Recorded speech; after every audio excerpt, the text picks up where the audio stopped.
il y a une chose que les gens riches ne te diront jamais, parce qu'eux-mêmes ne savent pas toujours qu'ils la font.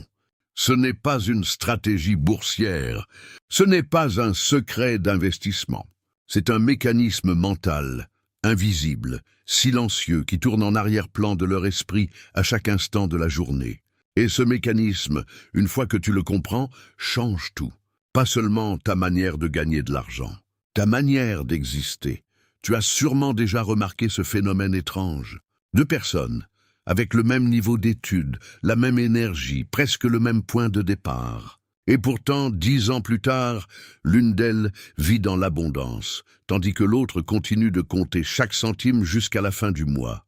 On appelle ça la chance. On appelle ça le talent. On appelle ça les relations. Mais ce n'est pas ça, c'est autre chose. Quelque chose de beaucoup plus profond et de beaucoup plus accessible que tu ne le penses.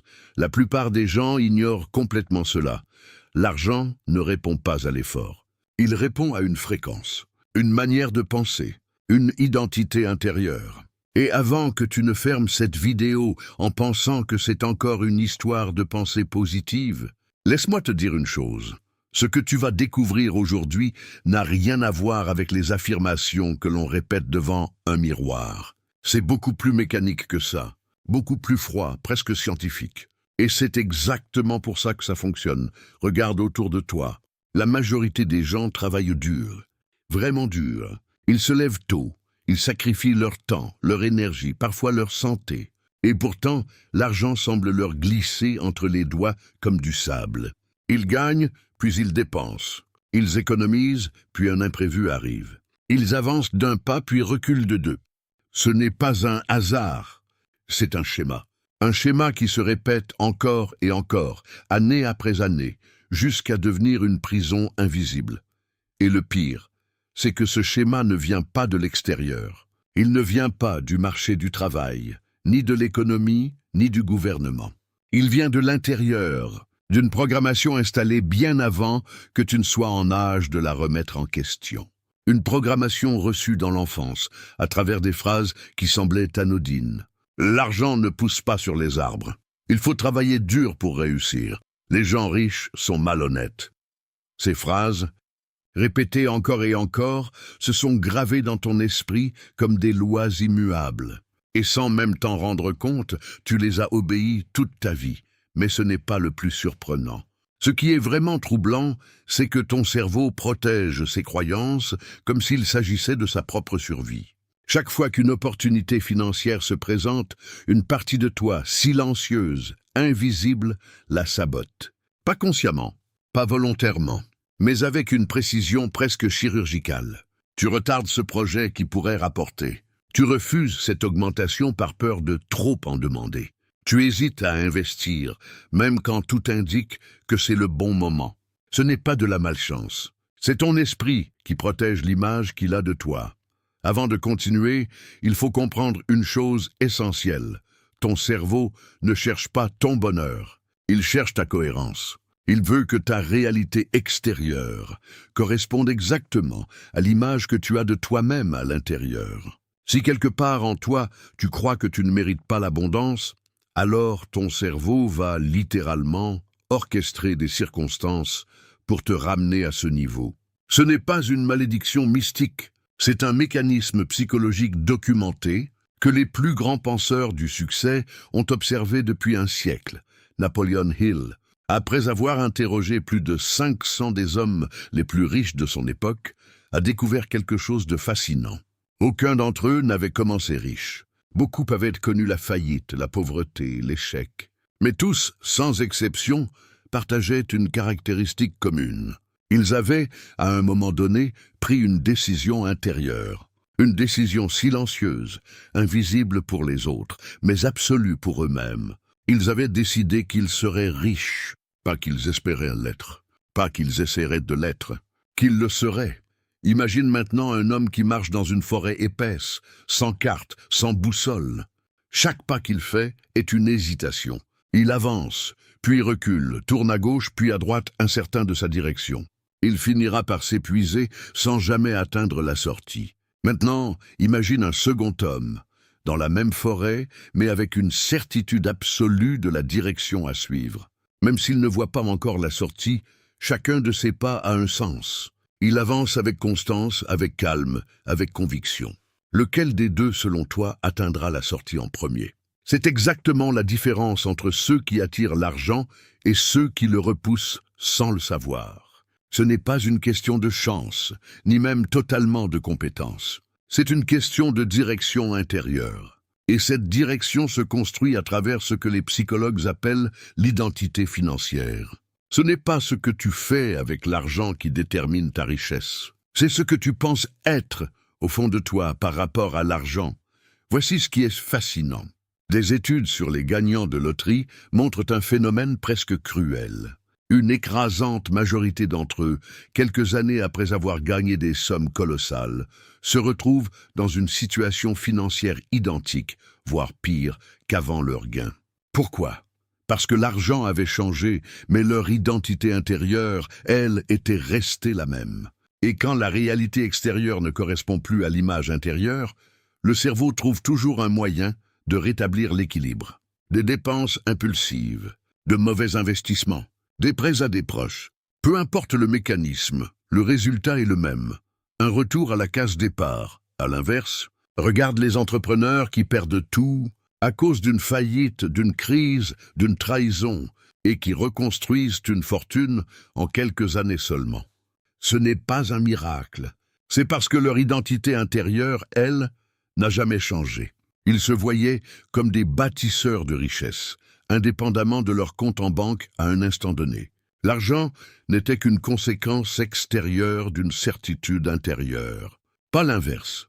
Ce que très peu de personnes comprennent, c'est que l'argent n'est pas un objectif.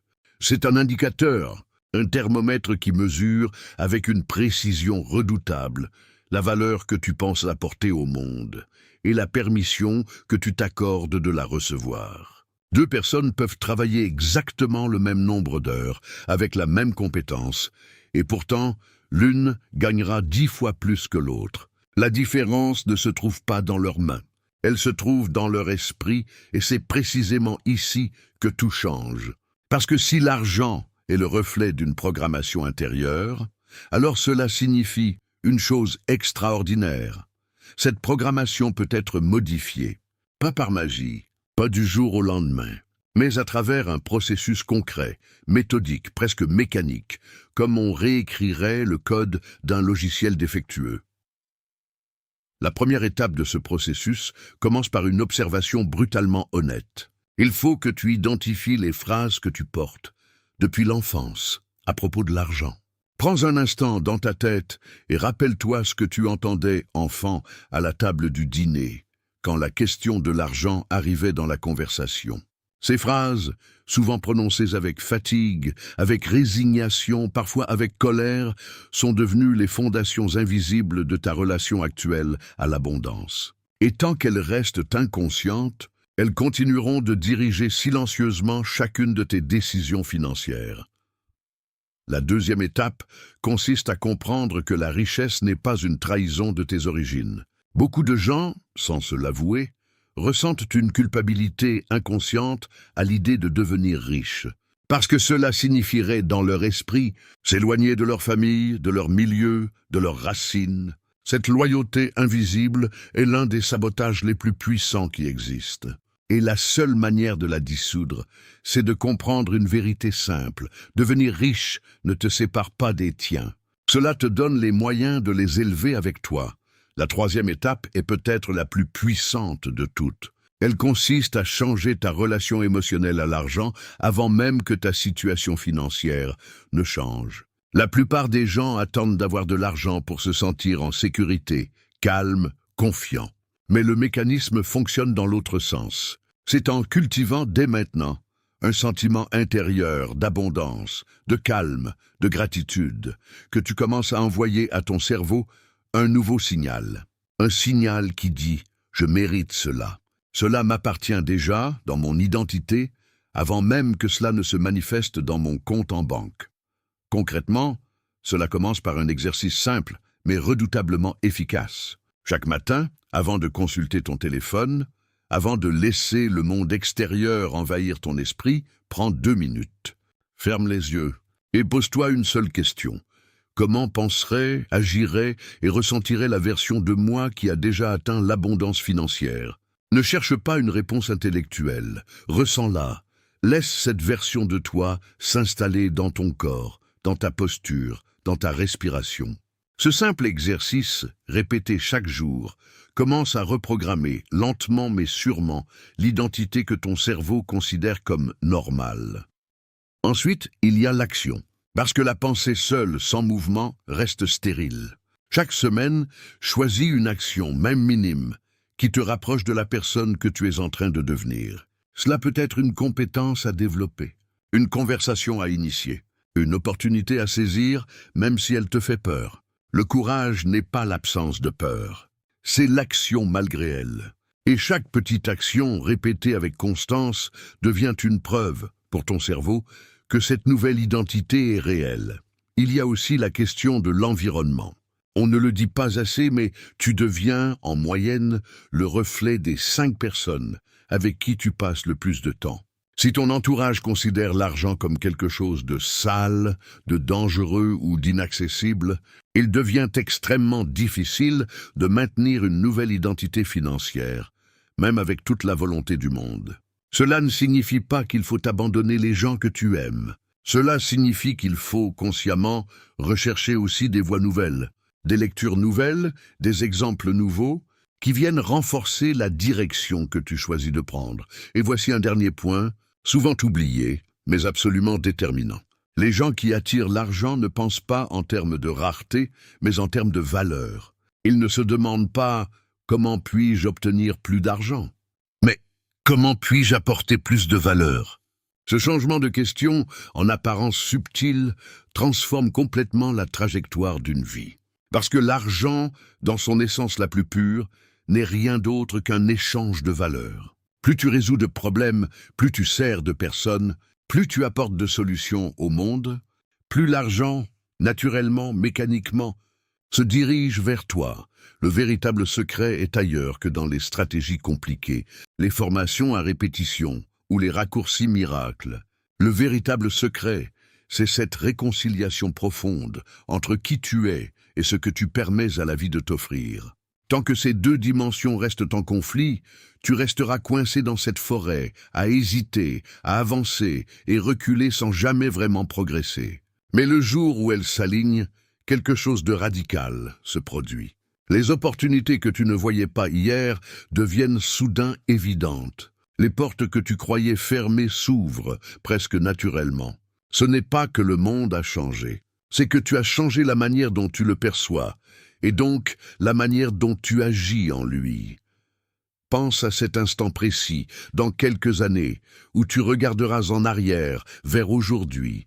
Tu te souviendras de ce moment exact, celui où tu as commencé à comprendre que la richesse n'était pas une question de chance, mais une question de décision intérieure. Tu te souviendras de ce basculement silencieux, invisible pour ceux qui t'entourent, mais absolument déterminant pour tout ce qui allait suivre. Et tu réaliseras que tout a commencé ici, dans cet instant où tu as choisi de ne plus attendre que la vie change, mais de changer toi en premier. Parce qu'au fond, il n'y a jamais eu de secret caché réservé à une élite privilégiée. Il y a seulement des gens qui ont décidé, un jour, de devenir la version d'eux-mêmes que l'abondance reconnaît. Et cette décision, personne ne peut la prendre à ta place. L'argent ne suit pas ceux qui courent après lui. Il suit ceux qui deviennent intérieurement ce qu'ils cherchent.